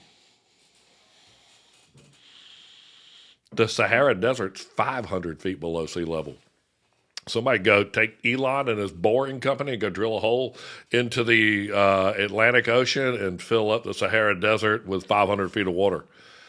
You can't do that. Yeah, it could. And then he'll sell you the bricks for 10 cents a piece. This Dead Sea is 1,800 feet below sea level. It is dead. Everything in it's dead. And it says in Ezekiel 48 that all the crap's going to come to life again when the water comes out from underneath the threshold of the eastern gate, which faces Mount of Olives. And if the water comes out of the eastern gate and points right at the Mount of Olives, ultimately would erode a hole through the middle of it. Hot diggity dog. You would make that mountain move 2 different directions? Yeah. I love sitting there. I love answering y'all questions. Do you believe Jesus Christ is our Lord and Savior? You're asking that person. I was about to say, you just checking in? I think you're speaking of where Utah is. Believe me, man, Utah was a descendant of part of the Great Flood. All of that crap came out of it. Red man, the red Indians. Adam was red. He was made from the red clay. Adam means red. Adam means red. David was ruddy red. Esau was Edom, Edom. They were red, red, red. All you had to do, the land of the rising sun. I'll go the other way. You're going to tell me over thousands and thousands of years, somebody didn't say, hey, Jimmy, go get in the boat. You see the sun setting over there? Yeah. You're going to go find that one. What do you mean? The little yellow ball that just went down over the edge of the earth right there? Yeah. Go that way. And no, just follow it. You don't need no compass, jack wagon. You go over and follow that yellow thing. You take some of them giants over there. They know how to row like you wouldn't believe, and get them in the boat and row. And the Phoenicians totally, Noah, boat dude. The Phoenicians right after him, double barrel boat people. 150 people rowing at the same time for the Phoenicians. Shut up. They would have been in America. They would have been in the Americas if they would have just followed the sun from any place in 30 days. So they would have packed enough food for 150 people, and they would have ended up in the Americas, where all the red men come from. Red. Do you believe in the Trinity? I believe that those three words exist: the Father, Son, and the Holy Ghost, for sure. But Jesus Christ is God, and the Holy Spirit is what lives within us, and is what gives us our connectivity to Him. That's just my opinion. You can believe what you want to believe. Jesus told the devil, thou shalt not tempt the Lord thy God. So Jesus told the devil, don't tempt God, right after he tempted Jesus. So he was like going, don't tempt God. Don't be tempting God, boy. Yeah, I'll bust you up. I'll bust you up. Sonia. Hey, Sonia. How are you doing? Brother, can you please tell me who Melchizedek is again? We already studied on. Yeah. Melchizedek is, Melchizedek to me is a priest like what Jesus was when he manifested. And I believe that in Zion, where Melchizedek lived, is where Noah and his son Shem lived, and they helped the lame and the blind with the aid of the Gihon springs and the healing waters that emanated out of the side of Mount Zion. And I believe that they helped the lame and the blind, and that they had a direct connection with this priest, this Jesus, this with no father, no mother, this Jesus manifestation that is the exact same place where Abraham went to go sacrifice his son. That's Moriah. That's Zion. That's the Gihon Springs coming out. That's where all the lame and the blind gathered so that they could be healed. And those are the exact same people that David slayed when he walked into Zion so that he could live up there. And he slayed the lame and the blind. And Jesus, the first thing he did when he came there was he healed the lame and the blind. And they were seeking healing from the Gihon Springs that had in Jesus's day, the Gihon Springs were redirected through the tunnel of Hezekiah into the pool of Siloam. So that was why he went there. A greater than Solomon is here. That is exactly right. Solomon was a no mention, and they didn't preach much about him. Now, I know that whole little David, Jeremiah 49, prophecy ALM, and the correlation was beginning with Iran. It says that he's going to go out. I don't know about the Jeremiah 49. I just don't know. You have to summarize it for me because I can't read the whole chapter. But this is... See, we try to put things in a time. We have to put a name on Jesus. We have to say Yahweh. We can't just have YHWH and that be a breath. We have to say it. We have to put a time on everything. This happens on this day and this happens on this day. And understand that these dudes that are the angelic beings, they have no sense of time. They are in the present.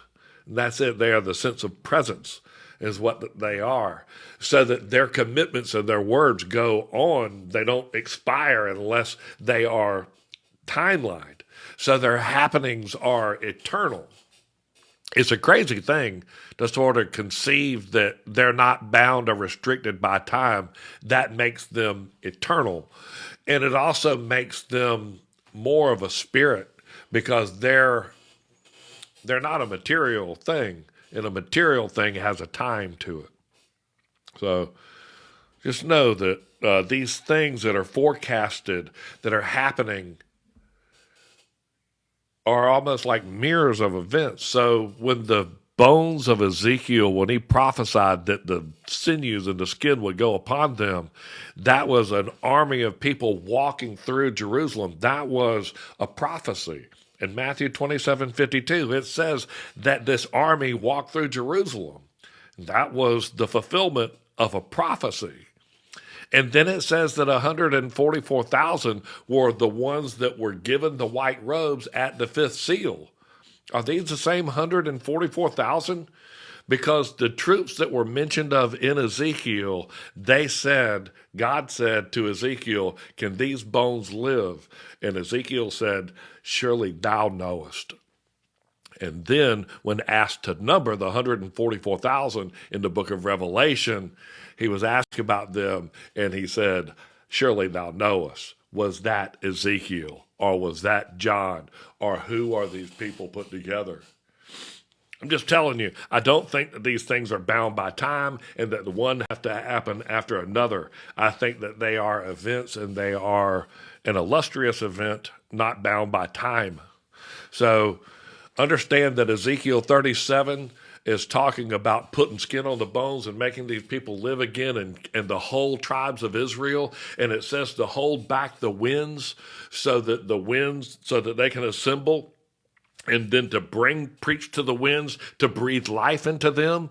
And then in the book of Revelation, it talks about the same army holding back the winds, and the same four angels holding back the winds.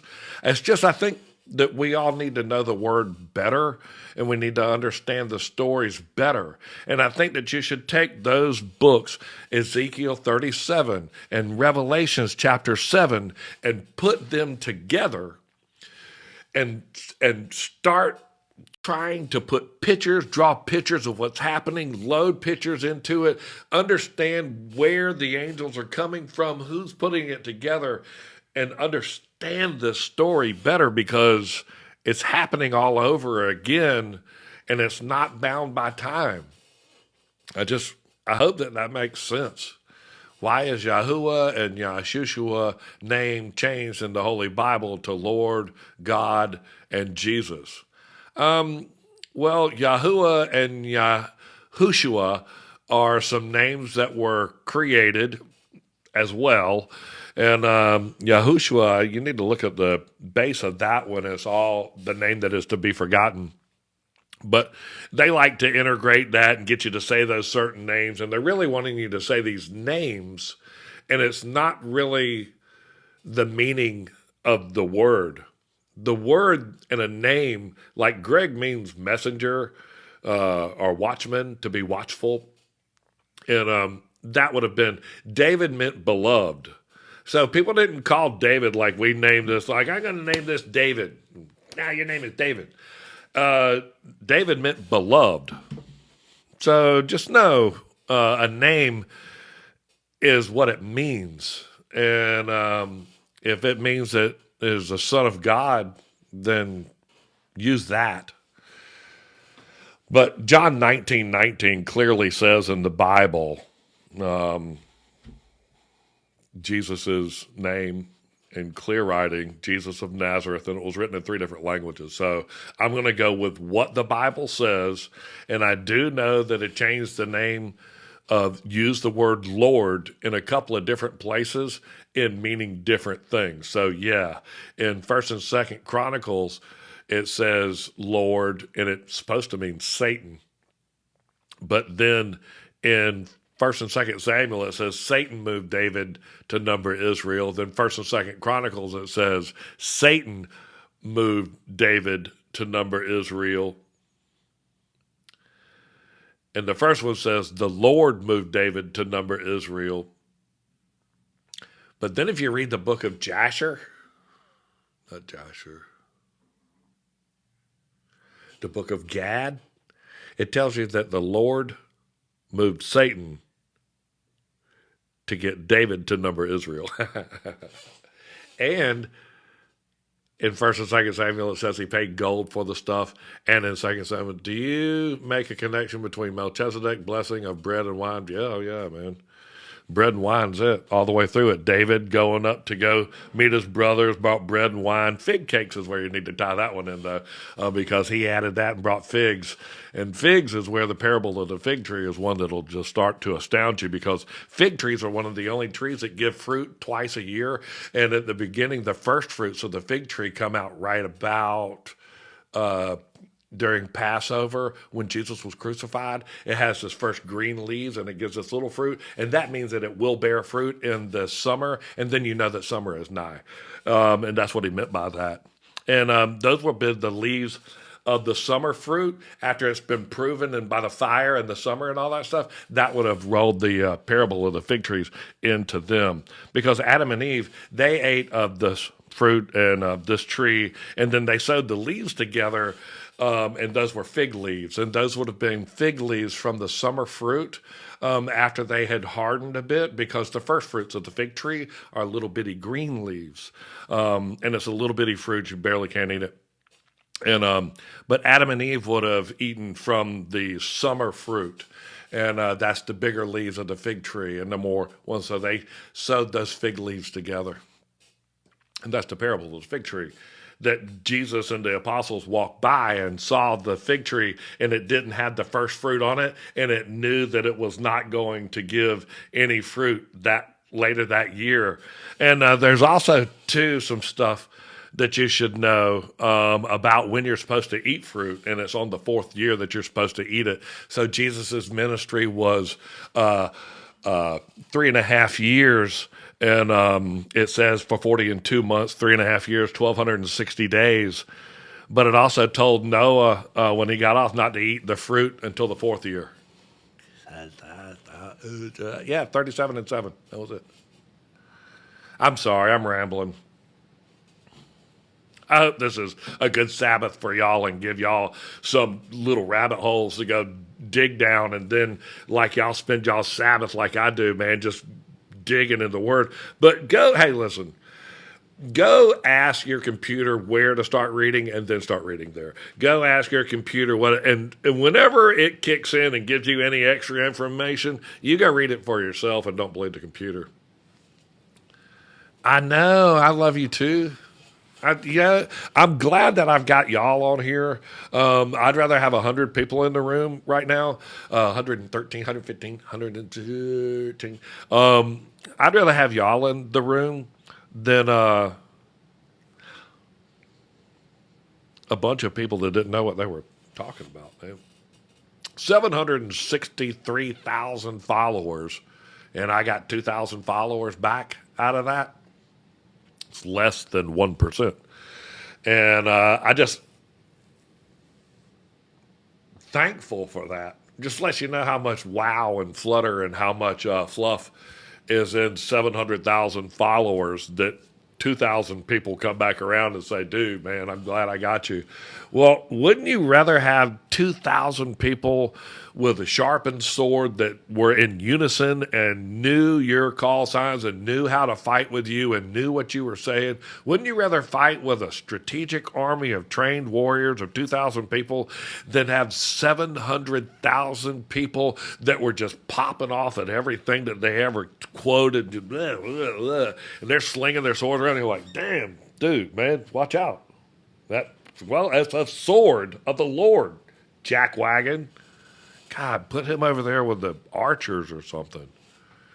But are you doing specific days and times of the week? I don't want to lock into that. And I really, when I post my live, I'm trying to figure out what it is that keeps getting my visibility restricted. And I thought that it was posting in there, because this just happened on this. And it's the other people that are saying, hey, go here and go there. to get my work, because they just got sent a message too. So I thought it was, hey man, you're posting when you're going live. I love doing Wednesdays, and I love doing Saturdays now.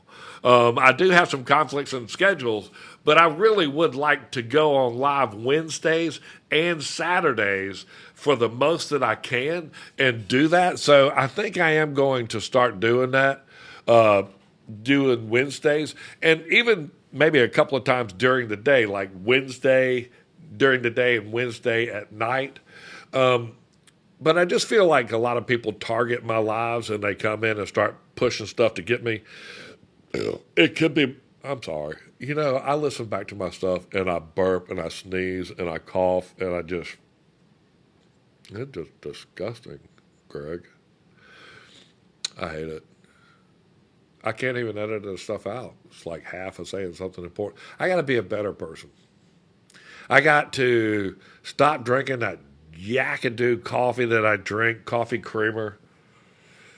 I want us to all really think about all next week, man. I want us to all, during the week, I want us to gather the things that we're going to eat, man. I got some nice hummus and with some pepper, and I got some little crackers, stone crackers, and some nice things to eat. I really do enjoy that. And gathering the things that I'm going to eat, and then learning on Saturday and with y'all.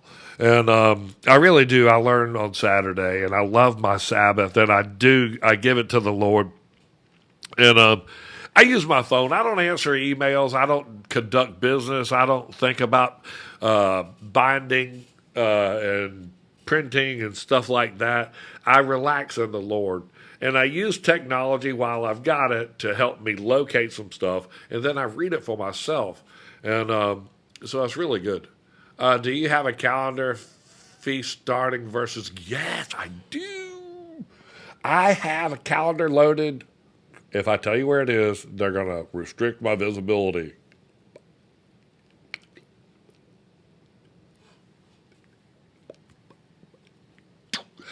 That's what I got to say about that. And it's going to pop up, and it's going to be a whole hamburger, pizza, monkey button stew. It's a calendar just for you.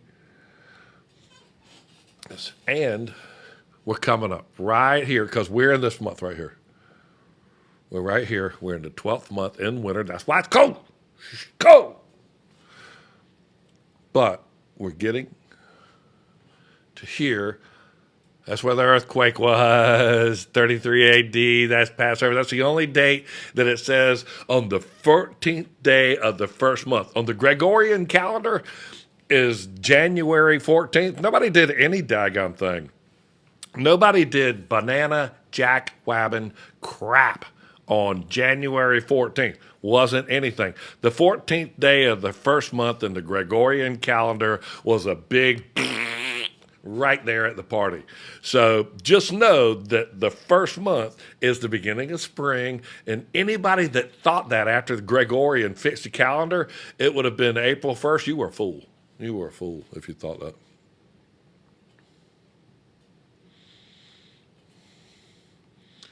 I got it. Don't you worry. Don't you forget about me. Right there. April 1st. If you thought the old calendar didn't start right there, you were a fool. It's the springtime. This is when it starts. That's when the calendar starts. And no, dude, you study whatever calendar you want to. It's 365 days. It's perfect. We are somewhere in here. I can't see that good. Yeah, right there. Coming up on that right there. All right, so then this goes month 12, and then we go over to month 318. Right there. 318. 20. As we get up to March, that's when Easter is. Now they got their calendar all they got Passover happening right here at the first and all that stuff. They know when the real first month is. The the Hebrew people, they have Passover. It's right. They got it off by just a day. And it says they will err in chapter 6 of the book of Jubilees. This is Jubilees calendar. How should we prepare to celebrate Lent? I don't do Lent. There's only one celebration that it says have in the Bible. It's that day right there, Passover. That's the one in the book of Jubilees. And it says on the first of the first month, on the first of the first month,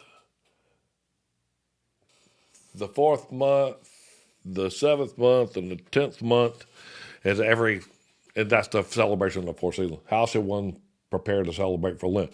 I don't think that you should. Lent is like the 40 days before, and they did the ashes of the palms and all that stuff, and it's 40 days before Easter, and I'm like going, if that's not a holiday, nobody says do any of that.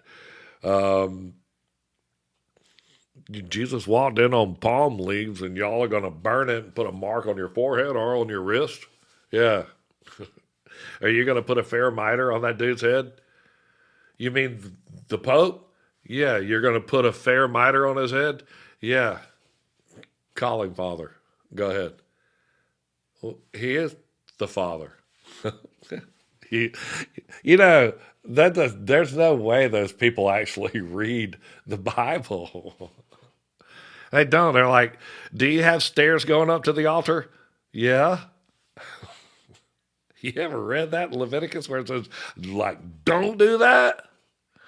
Or is that marble? Yeah. Polished smooth? Yeah. What about that verse that says, if thou raise a tool upon the stone, thou have polluted it? Yeah. And that's your altar. Yeah. Because if thou make an altar of smooth stone, thou have polluted it? Yeah. Okay, your hat, and all of that stuff. Thou shalt not cover thy head. You and all the other dudes that are over at the Wailing Wall going, I got my head covered. I got my head covered. I got my head covered. Thou shalt not cover thy head, that is honoreth thy body. Shut up. Supposed to call anyone father, etc. I know, man. I'm just reading out of the book. I'm just like going, y'all walk in here with your steps going up to your smooth altar, calling that boy father, covered his head with a fair mitre. Y'all absolutely haven't read any of this stuff that y'all put out. But don't let some dumb country boy from Georgia read that crap for you. I'd hate for me to read the book of Exodus to you. I mean, dang, you've been sitting over there going, home, dang, home, dang, home, dang. I'm reading the Bible, and you're not. You're just humming. You have no idea what it says. And they had no idea what it said when Jesus walked in. Where does it say what? Where does it say what? That thou shalt not cover thy head? I don't know. It says it in the Bible. Go look it up. Thou shalt not cover thy head. Thou shalt not go up steps to thy altar. That's the Old Testament. That's in Exodus or Leviticus. Thou shalt not raise a tool upon the altar and have it of smooth stone. That's in Leviticus, right there by those with the stairs. It's right, literally. It should be like the 11th and 12th commandment because it's in the same paragraph in the same chapter and all. It should be like commandment 11 and 12. But what do I know? It didn't stop. It kept going. There were some other things you shouldn't do. That was one of them.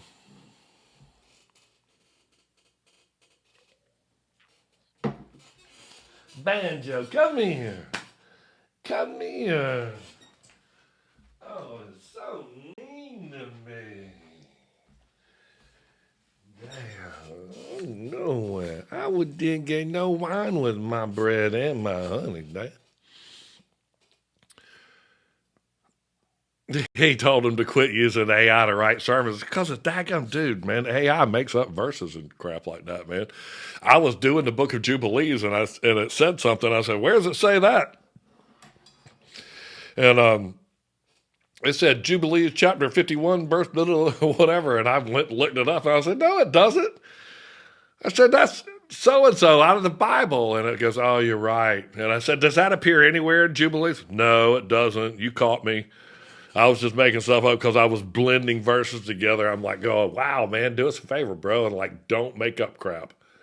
And that will help a lot. You just created a verse and then told me that's where it is, and Do you think we're at the Ezekiel 38 war? I think that if you don't put a clock or the measurement of time on it, you can just sort of see these things happening over and over again. Because, those people got up and walked through the city streets of Jerusalem and were seen by many. That's Matthew 27, verse 52. So that's when that happened. And then that's the 144. That's the fifth seal in the book of Revelation. Is that 144 walking through? They got their white robes and all that stuff. Have a blessed Sabbath. How do you honor the Sabbath? You know what? I think prepping for the Sabbath is the biggest thing. I really do enjoy knowing that Saturday's the day I'm going to honor God, and I try to rest in Him. But I do this for a living. So I talk about God and Jesus. I preach and teach and all for a living. And when I found out that Jesus went into the temple on the Sabbath and he taught, I was like, hey, man, you can teach on the Sabbath and you can do that. But I saved myself from what I do. I actually print and manufacture these right here. And it's a 1582 Bible. And it's a codex, which has Jubilees and Jasher and Gad and all the hidden books. I make them, but I don't do any of that on my Sabbath, man. Like at about 6 o'clock, I don't answer emails. I don't order materials. I don't work in that. And I really just sort of, I watch the Angel Channel. I like watching stuff like that. And then I always like to go out and gather beforehand wine, a nice, interesting bottle of wine and bread, so that I've gathered some before we go out. I'll show you. What do? I do that. I did. See that one? That was my bottle of wine I got with the Angel. It's called Angel Ink. Angels Ink. There it is, man. There's Angels Ink. If you got any tattoos, it's made with Angels Ink. I actually have a tattoo that looks just like that. And I don't want to hear, oh my God, you've got a tattoo. You do. I do. Is there a difference between Sabbath, and Sabbath? I sort of feel like it's a tomato. It's Saturday is when the Sabbath is, and the seventh day of rest. So that's what it is. But I mean, I got a buddy of mine. He's Jewish, and he was saying that that he doesn't practice it, and I was like, going, yeah, that's just crap too. And it doesn't say not to be a Jew. It says those that say they are Jews and are not. Because if you were saying you were a Jew, you'd be right here with the Sabbath on us going, hey, that's not true. And I just read the book of Isaiah, and dang, I was wrong. I could definitely take them boys to school, man, with their own book of Isaiah. No, we don't got to read the... They went out there as the Babylonians started stumbling around in the night to make their calendar, and they're staring at the sun, drinking their wine, and they're staring at the moon in the night sky, and they're trying to see when it's full or when it's going to be the blood moon or when it's going to be exactly right. And it says right here, these are Jesus' words, man, if a man walk in the night, he stumbleth because there is no light in him. It's really easy, man. There are 12 hours in the day, and that's when you should study the day. The day is a solar calendar, man. And you should study your Sabbath. Are there not 12 hours in the day? There, your Sabbath shall be from evening until evening. Okay? I mean, these are all clear little signs right here. And it says it shall be from evening until evening. And then if you look right here, from evening until evening is your Sabbath. And that gives you 12 hours in the day right there. 12 hours of light. You go from the 12 hours of the day to the watches of the night. You go from the first watch to the third watch to the sixth watch, whatever. And it tells you the different watches of the night because that's where the watchers are. That's when there stumbleth in the dark. That's when the bad things happen. In fact, a man walk in the night, he stumbleth because there is no light in him. So don't go out there and stare at the blood moon and be out there stumbling around in the dark, man. You do your thing with me right here in the light. Get light in you. Have us all worshiping the sun. Do what? Have us all worshiping the sun? No, I'm not having you all worship the sun. That's the stupidest thing in the world. Those that bow east facing the sun, that is the biggest abomination in the Bible. That's Ezekiel. Oh, no. Yeah, those that face east during the rising sun. That ain't got nothing to do with it, man. I'm telling you, when the sun goes down, that's the end of the day. So, you can just know that we're not worshiping the sun. Nobody said to worship that. They just said, is your evening not? Those are Jesus Christ's words. Is your Sabbath, is there not 12 hours in the day? And the Old Testament is not evening from evening when you celebrate your Sabbath. So, I'm not trying to get you to worship the sun whatsoever. Damn sure not trying to get you to go out there and worship the moon or stare at the moon or to name the 12 months and to give them all your little crap that you do or study the stars or all that stuff. While you're out there, just notice those words are in red right there, that while you're out there, you're stumbling around in the dark. There's no light in him that's doing that. So do what you want to do. What do you think about hardly any churches doing communion? The book of Revelation was written to the churches. It wasn't written to Greg. It wasn't written to me and you sitting here. The book of Revelation was written to the 7 churches. Sorry. And I don't, this is my body and this is my God and this is my son and this is my soul and no. Whatever, man. You do your Sabbath with you, man. You be you, boo. Don't go in there and let everybody see you do that. And it says go in your private most chamber and pray, and he knows what you want to say, and he knows what you want to do. He knows what you're thinking, man. If you spend all week long getting that loaf of bread, getting your bottle of wine, getting you some crackers, getting you something to eat, and doing all that stuff, he knows what you're thinking, man. He knows that you want to honor him. He knows that you want to love him, man. And he will honor and love you right back. I'm telling you, it's true. I just live that life. I do. And, no, I don't have no big bank account. I don't got nothing, man. My crap is so taken care of, it's not even funny. Thank you, Jesus. Thank you, Jesus. Forgive me for my error, but I didn't think we were bound to the old laws. Oh, no, you're not bound to the old laws, but it all says that the Lord rested on the 7th day and that you should rest on the 7th day, and that's says that throughout. And in the book of Jubilees, it says that you should honor the Sabbath and keep it holy. And that's in the 10 Commandments. And we're not bound to the old laws, but I can tell you that you should love God. It says these are the 2 laws that it all boils down to. Because the Pharisees asked Jesus, what is the great law? And he said that you should love your Father in heaven above with all your heart and all your soul and all your mind. And the second is like unto it, that you should love your neighbor as yourself.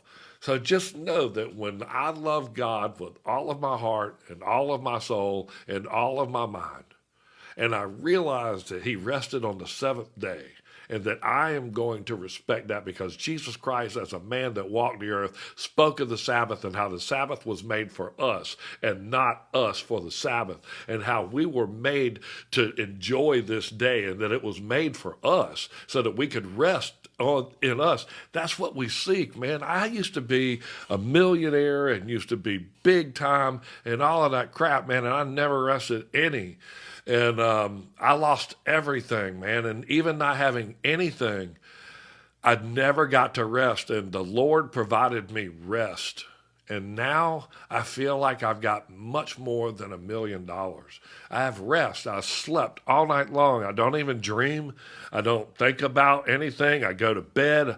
You ask my wife, I can breathe 3 times and fall asleep. I wake up, and the very, very, very, very, very, very, very first thing I do is say, thank, and then I put one foot down and I say you, and I put the other foot down and I say thank you, Jesus. And before I can even move to put my feet, I say thank you, Jesus, 1,000 times. Thank you, Jesus. And I never say a word, man. He knows exactly what I'm thinking. I keep my mouth shut. I lay there and I just open. I say, thank you. Give him your first fruit. Your very first fruit, the very first thing that you can ever say and think. Give him your very first thing that you can ever say or think. Do that. I'm telling you, it'll change your life. And you'll find rest in him. And you'll appreciate that rest. And you should, man. You should appreciate that rest because that makes it, man. When you can sleep all night long, you should sleep all night long because, man, you don't need to walk around in the dark, man. You know the knuckleheads are out there. I always look as soon as it gets about 10 o'clock at night, that's when the alcohol level goes up and the knuckleheads come out and they're bumping into you on purpose and trying to start crap. Man, there ain't no light in you while you're out there trying to do that. And know that that's all of the devil, man. It's all in the dark and it's all of the works of the devil. I'm not saying spend all that. I'm just saying these words in red they're from Jesus. Do you know that when you're going to go over the seals and the bowls of wrath again? Oh my gosh, man, you must be reading AJ's mind. His wife is getting ready to have a baby. And he was like, man, I'm pushing the seals and the bowls out and the stuff that you did. And he goes, I don't feel like you covered the trumpets and the bowls as well as you did the seals. I was like, oh, well. And I said, I did sort of gather them all together. And he goes, well, starting next week, I want to go back into that and do a podcast. And I got some questions. And I went, oh, crap. So I could just see AJ's going to grill me on the seals over there. I don't care. You can't see anything, but you can hear. Oh, well, you know what? Probably got blown out when we got our live visibility restricted. Y'all remember that? Wow, I did. It was because there were people telling everybody where to go find my work. And everybody knows, man, that you don't put a bio page. Bang. And then, you know, TikTok has always been such a blessing to me, and they allow me on my bio page, they allow me to put different links and connections to things, and there's a link tree on my bio page, and it has all of my stuff there. It has that, which has all 12 months. This tells you where Easter is and when Easter's coming up. This tells you where we are right now. I think we're right over here. And then this is going to tell you where Easter is. That's where the Passover is and all that stuff. It's in the 14th day of the first month. So in the 14th day of January, nobody did jack doodly squat. So just know the Gregorian calendar is a psyop. And anybody that didn't believe in their psyop on April 1st, and you thought that April 1st was somewhere around the beginning, you're a fool. You're a fool. April is your fool day. You gotta have food for you. Day before they crucified Christ. That's April Fools. April, he was a fool. You know what? Those people, in the day that your Lord returns, you're going to get that crap that you got coming to you. Oh, the Pope Gregory. I can't stand the fact my name's Gregory. But that dude that made the Gregorian calendar and the 1582 Bible, he released it the same day. He chopped 10 days out, which is the Days of Atonement. Then he released the 1582 Bible with the Apocrypha. And this is the way you should think. It had an extended version of the book of Esther. And I love the fact that Esther was the only book in the Old Testament not found in the Dead Sea Scrolls. So they changed the book of Esther, being that they couldn't back it up with the Dead Sea Scrolls, and they added 6 more chapters. So in the Douay-and Rheims, in this, I make this. In this right here, it has 6 more chapters in the book of Esther. Esther 10 through 16. It does. Sorry. And it has, that wasn't in the Dead Sea Scrolls. And they added like 8 other books called the Apocrypha. And they're not in the Dead Sea Scrolls either. I love it. So we got your calendar. We got all the crap that you told us how to think. And then in 1940s, 100-something years later, they found all the Dead Sea Scrolls? Yeah, and they found that all the stuff that's in that, what you changed? Yeah. So that's why you print that Bible? Yeah. Yeah. That's what old Pope Dinglepoop thought about. That's why I decided to print his little book and print his little calendar out and told them how, hey, in the book of Jubilees, right here, in chapter 6, right here, in the book of Jubilees, it tells you exactly how to lay the calendar out, and it does not take a rocket surgeon, to figure that crap out, dude. Oh! Arkansas Gigi, who was it? Mr. Morris, he got in trouble for that. Got talking code. He got me busted. But all of that stuff is just done from Leah. Douay-and Rheims replaces Jesus with Mary. What?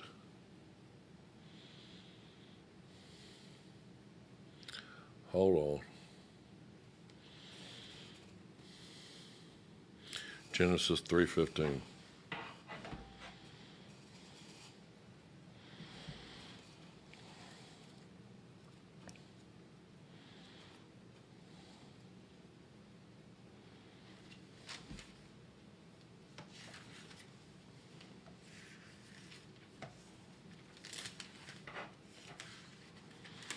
I'm seeing right now.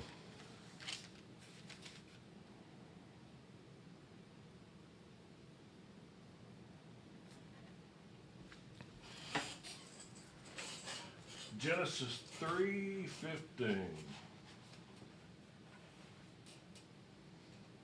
Y'all watching? No, watching.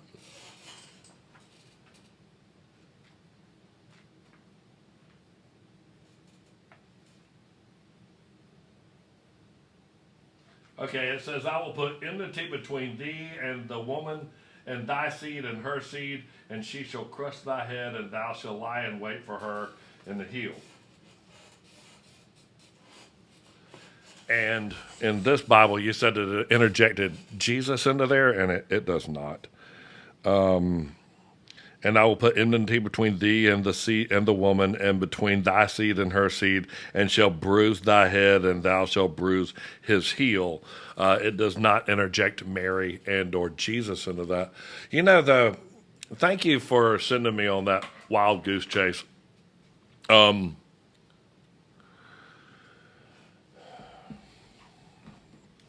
Y'all quit believing the crap that you hear. And I quit. Just read it for yourself, dude. That's why when somebody says something, and it says this, no, it actually doesn't, man. Let's go. Well, moderator unpinned a comment. Why'd you unpin that, Gigi? I missed a part of your live. What is the first month? Oh, okay. I touched the button.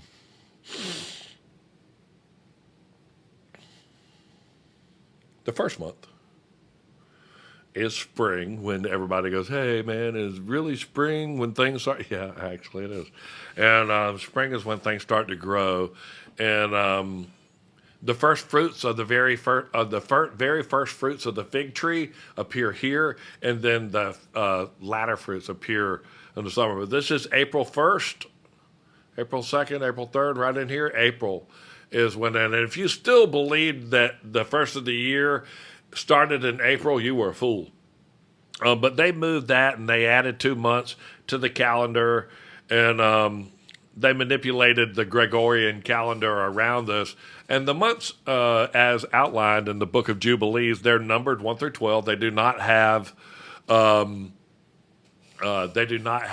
names. And the Babylonians did that and captured the Hebrew people, and they taught the Hebrew people that they had to keep up with their calendar. So the Hebrew people have a 354-day calendar, which errs by 10 days. And that's exactly what the Book of Jubilees says is going to happen to them in chapter 6 of the Book of Jubilees. And we're currently in month 12 right here. And then after the next couple of weeks, we start going into the beginnings of spring. So this is the end of winter, and we start going in to the beginning of that and into April. And then that right there, that's the fig tree. That's the parable of the fig tree. Be sure to follow the trumpet. Turn on the notifications. Yeah. I will. I'm going to try to stick to a Wednesdays and a Saturday thing because I love doing this on the Saturdays with y'all, and I love being on the Sabbath with y'all. Even though they're mean to me, and they restricted me for telling people like, "Hey, I did a study guide, and you can go download the study guide." See, listen, y'all ask me about times and dates and stuff like that. I see it says 12/11, and I'm getting ready to like go, oh man, it's 12/12, and then I can screenshot that and show off my family and tie it to my next tick. And people ask me if that means anything to me, those numbers, and it never does mean anything to me. I could care less about those numbers and all of that stuff. It's an opportunity for me to timestamp my work, and I like the way that the numbers go together. I like 1, 2, 3, 4, to tell you the truth, is my favorite one to catch, which that's why I never catch it. But I catch this. I'll catch like 12, 12, and 11, 11, and 10, 10, and I catch them all day long. And me and my grandkid, Addie, we'll text them back and forth. And text them back and forth. 12, and we'll text them back and forth. She's really smart. She's like 13. And she'll go January the 2nd, and she'll have them where the numbers are not just the time, but it'll also go in with the date too. So she's just really smart. And sometimes it'll be the first month, the second day, the third so-and-so at 7:56 or something like that. She's so smart. He was playing honored guest at the Enemies at the Gates. I love you to do this on Saturday thing. Thank you so much. I want to do it on Saturday. Do this on Saturday. Because it is a Sabbath. And she gave me another piece of bread, and I drank my wine with that. And I just want y'all to know that I'm working on some stuff. I'm working on a thing. I'll show you. I'll show you some of the slides from it. Touch this. Touch that.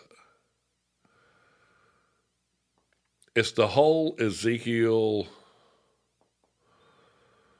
let me see if I can. Oh, yeah, it won't let me do that. I can't zoom into it. I've got all the slides. I'm doing all the stuff with the Valley of Dead Bones. I can't wait. Ooh, and I'm going to do more like a PowerPoint thing so that y'all can read along with me, because I get off subject and people pull me off subject all the time, but I want to regurgitate this message in a condensed version, and that my notebook LM will take my audio, take the things and put it together, and I'm going to redo that. It'll also redo it in Spanish too, so that when I download these, hey Hook, how you doing? When I download these, they can do it in Spanish too. So I'm going to have the study guides and all that stuff in Spanish. And and the lesson is like a 7-minute long video. It's in Spanish, and I just think that's so cool because I feel like I want to. I know it is. It is for my Spanish speaking people. AJ's wife. They speak Spanish. That whole side of the family now, and I'm going to get some help from some people to make sure it's saying the right thing, and it just sort of regurgitate and tighten up my message of all the points that I'm trying to make. It sort of keeps on track. If you've ever used Notebook LM, it actually just uses all of the things you put in it, and it won't use anything else. So it's not like a typical Chat GPT that just can make up crap. It has to use the source. Right. Yeah. And then 12:15. Then all of those lessons are downloadable into PDF so that you can just download them and use them yourself. Hey, I'm going to go enjoy my Sabbath. Y'all go enjoy your Sabbath. I'm going to eat another piece of bread. We're going to take another sip of wine. And we're going to enjoy the day. And y'all study and rest in the Lord. And let's do it again. And let's spend next week gathering things that we can enjoy this day with so that we can rest in Him and not have to worry about doing any of those things. And let's start a new habit of me and you joining on Saturday. And let's just rest in Him, and let's start doing the Sabbath thing and doing it right. I'm going to print out some of the calendars. Go get the calendar. They can kick my live off right now. It's right there. Go to my bio page, click on my link tree, and all of my stuff's right there. The calendar and the lessons and all of that stuff are right there. You know I love y'all. And in Jesus' name, y'all have a blessed day. Push the button.